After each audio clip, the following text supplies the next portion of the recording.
Hello, आप सभी का स्वागत है टीचिंग बाय आर के माथुर यूट्यूब चैनल पर। पहली बार विजिट करिए चैनल को लाइक शेयर एंड सब्सक्राइब जरूर करके रखिएगा, ताकि जो भी सेंट्रल गवर्नमेंट का नोटिफिकेशन या स्टेट गवर्नमेंट का नोटिफिकेशन हो, रिजल्ट हो, आंसर की कुछ वैकेंसी हो या जो भी अपडेट आएगा लेटेस्ट, वो आप तक पहुंचेगा सबसे पहले। इसलिए फटाफट सब्सक्राइब कर लीजिए और सब्सक्राइब साथ नोटिफिकेशन को ऑन करके रखिएगा, ताकि जैसे ही आप ऑन कीजिएगा यूट्यूब आप तक पहुँचेगा इन्फॉर्मेशन, वो भी सटीक इन्फॉर्मेशन, ऑथेंटिक न्यूज। जी हाँ, लगातार हम लोग देख रहे हैं केबीएस में टीचरों की बम्पर वैकेंसी निकल के आ रही है। और जी हाँ, इसमें आपको एग्ज़ाम देना नहीं है, डायरेक्ट आपको इंटरव्यू थ्रू से होगा सिलेक्शन। और अच्छी खासी सैलरी भी देखा जाए तो अभी आपको मिलने वाला है। ठीक है, यदि आप निम्नलिखित योग्यताओं को पूरा करते हैं तो आप जो है इस फॉर्म को अप्लाई कर सकते हैं। आप बात करेंगे अभी पीएम श्री केंद्रीय विद्यालय आयुध निर्माणी नालंदा, यहाँ पर टीचर वैकेंसी निकल के आई है। टीचर्स के वेरियस पोस्ट पर है, टीचिंग है, नॉन टीचिंग है।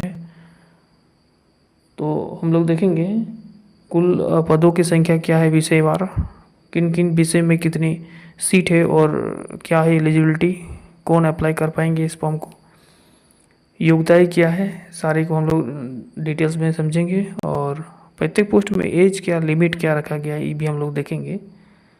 सैलरी क्या बनने वाला है, प्रत्येक पोस्ट में क्या सैलरी आपको मिलेगा, और हाउ टू अप्लाई, कैसे आप आवेदन करेंगे। इससे पहले मैंने केबीएस के तमाम जिलेवार जो भी नोटिफिकेशन अभी तक आ चुका है उसके लिए अलग से प्लेलिस्ट में, जब जाइएगा इसी चैनल में प्लेलिस्ट में जाइएगा तो आपको केबीएस वैकेंसी 2025 नाम का एक लिंक मिलेगा। वहाँ जैसे आप क्लिक कीजिएगा तो सारे अभी तक जितने भी केबी में रिक्वायरमेंट टीचर्स के निकले हैं वो आप देख सकते हैं जाके। ध्यान रखिएगा, इसी चैनल में प्लेलिस्ट में जाना है, केबीएस वैकेंसी 2025 को क्लिक करके देख सकते हैं। तो चलिए इसको डिटेल्स समझते हैं कैसे कैसे आपको अप्लाई करना है, कौन अप्लाई कर सकते हैं। ठीक है, ध्यान रखिए यदि आप सीटेट क्वालिफाई नहीं की है तो भी इस फॉर्म को अप्लाई कर सकते हैं। ठीक है, चलिए विस्तारपूर्वक समझते हैं। तो नेक्स्ट जो केबीएस का वैकेंसी निकला है पीएम श्री केंद्रीय विद्यालय आयुध निर्माणी नालंदा, ये राजगीर बिहार में पड़ता है। ठीक है, यहाँ से ऑल कब इंटरव्यू थ्रू से आपका ये रिक्वायरमेंट है। यहाँ पर कहा गया है कि पीएम श्री केंद्रीय विद्यालय आयुष निर्माण राजगिरी के लिए योग शिक्षकों के सीधे साक्षात्कार के लिए यानी डायरेक्ट इंटरव्यू होगा, उसके लिए आमंत्रित किया जाता है। जो स्टूडेंट को जो भी इंटरेस्टेड है इस फॉर्म को अप्लाई कर सकते हैं, इंटरव्यू में शामिल हो सकते हैं। ये पद जो है अंशकालीन मतलब स्थायी रूप से, अंशकालीन या पूर्णतः अस्थायी या संविदा पर है। करने के मतलब होता है जब तक स्थायी शिक्षक नहीं आ जाती है तब तक आप रह सकते हैं, 1 साल, 5 साल, 10 साल तक रह सकते हैं। लेकिन जब भी जो है स्थायी शिक्षक का एंट्री होगा इस केंद्रीय विद्यालय में तो आप जो है यहाँ से विदाई करेंगे। ठीक है, फिर भी जितने मंथ तक रहेंगे अच्छा खासा आपका सैलरी भी बनेगा। ठीक है, इसमें एक्सपीरियंस भी होगा, तो इसे ज़रूर अप्लाई करेंगे आप लोग। इससे संबंधित जानकारी जो है इस प्रकार से है। देखिए पोस्ट यदि हम बात करेंगे पोस्ट बार तो सबसे पहला पोस्ट है पीजीटी। ठीक है, जिसको हम लोग बोलते हैं 11-12 टीचर। ठीक है, इसमें जो है एक ही सब्जेक्ट है जो इकोनॉमिक्स है। यदि आप पीजीटी इकोनॉमिक्स सब्जेक्ट है यानी आपका एलिजिबिलिटी हम बात करें, योग्यताएं जिसको बोलते हैं, तो यदि आप पोस्ट ग्रेजुएट इकोनॉमिक्स से किए हैं, ठीक है, वो भी 55% मार्क्स के साथ मिनिमम आपका होना चाहिए। इसके बाद आप बीएड किए हैं इकोनॉमिक्स में तो इस फॉर्म को अप्लाई कर सकते हैं। इसमें किसी प्रकार का टेट, सीटेट, जेटेट, बीटेट या किसी प्रकार से कोई आवश्यकता नहीं है। ठीक है, सिंपल पीजी कीजिए, इकोनॉमिक्स से किए हो 55% मार्क्स, उसके बाद बीएड किए हैं किसी माइंड पर संस्थान से इकोनॉमिक्स से, तो आगमोद के इस फॉर्म को अप्लाई कर दीजिए। ठीक है, अब हम दूसरा पोस्ट यदि हम बात करेंगे तो टीजीटी है, जिसको हम ट्रेंड ग्रेजुएट टीचर बोलते हैं। 6 से लेकर 8 क्लास है यानी 9-10 भी आपको पढ़ाना है केबीएस में। ठीक है, इसमें भी एक सब्जेक्ट है जिसको देख पा रहे हैं इंग्लिश में। ठीक है, यदि आप इंग्लिश में पोस्ट ग्रेजुएट या फिर मिनिमम यदि हम बात करें तो ग्रेजुएट भी किए हैं, बीए किए हैं इंग्लिश में 55% मार्क्स के साथ मिनिमम। ठीक है, इसके बाद आप बीएड किए हैं इंग्लिश से, इंग्लिश सब्जेक्ट को लेकर, और यदि आप पेपर 2 सीटेट क्वालिफाई किए हैं तो सबसे पहले आपको प्राथमिकता दी जाएगी। यदि आप सीटेट क्वालिफाई नहीं किए हैं तो भी इस फॉर्म को अप्लाई कर सकते हैं। ध्यान रखिए कि फ्रेशर कैंडिडेट प्रेशर कैंडिडेट जो है आल्सो अप्लाई, ठीक है। कई बार होता है कि इंग्लिश में ज़्यादा कैंडिडेट नहीं मिलने के कारण सिलेक्शन हो जाता है, ठीक है। हायर यदि क्वालिफिकेशन है तो भी आप शो कर सकते हैं, इसमें कोई दिक्कत नहीं है।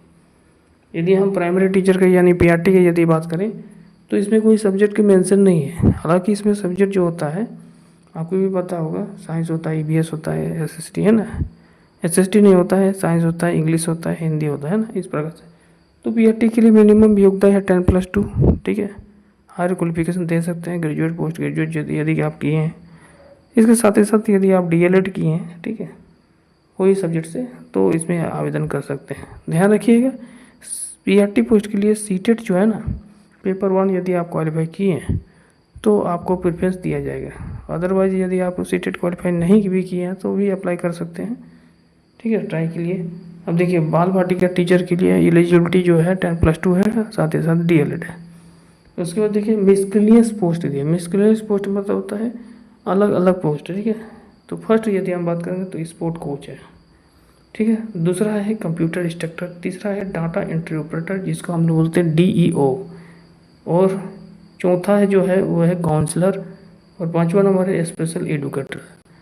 यदि हम पांचों पोस्ट का यदि हम बात करें बारीकी से कि एलिजिबिलिटी क्या है, कौन आवेदन करेंगे, तो स्पोर्ट कोच के लिए यदि आप ग्रेजुएट किए हैं कोई सब्जेक्ट से, इसके बाद आप बीबीएड किए हैं यानी बैचलर ऑफ एजुकेशन, ठीक है, बैचलर ऑफ फिजिकल एजुकेशन, तो यदि आप शारीरिक रूप से शिक्षण प्राप्त किए हैं, शिक्षण संस्थान से प्रशिक्षण ले चुके हैं तो अप्लाई कर सकते हैं, ठीक है। या कहीं एक्सपीरियंस रखते हैं खेलकूद में तो अप्लाई कर सकते हैं इसमें।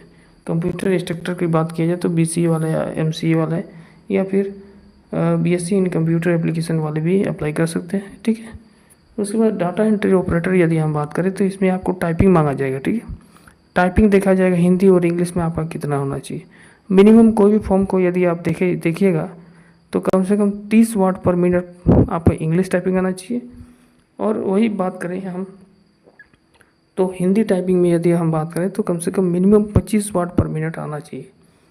तो बाकी क्वालिफिकेशन है 10+2 मिनिमम पास होना चाहिए, 55% के मार्क्स या 50 से वो होना चाहिए। डीओ यानी डाटा एंट्री ऑपरेटर के लिए आवेदन कर सकते हैं, ठीक है।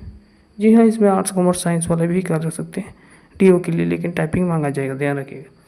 काउंसलिंग की यदि हम बात किए तो काउंसलिंग में यदि आप ग्रेजुएट किए हैं, बीए बीएससी बीकॉम कोई भी सब्जेक्ट से किए हैं तो आप अप्लाई कर सकते हैं। लेकिन ध्यान दीजिएगा यदि आप साइकोलॉजी से किए हैं, ठीक है, यदि आपका साइकोलॉजी है बीए में यानी बैचलर ऑफ एजुकेशन में, बैचलर ऑफ आर्ट्स में, तो आपको प्राथमिकता सबसे पहले मिलेगा, ठीक है। या आप एमए किए हैं साइकोलॉजी में, ठीक है। उसके बाद स्पेशल एडुकेटर में होता है, जैसे एक बीएड होता है, तो बीएड 2 तरह से, एक जनरली जो आदमी करता है physics chemistry mathematics subject art history हो पॉलिटिकल सब्जेक्ट को लेकर, इस प्रकार से है ना।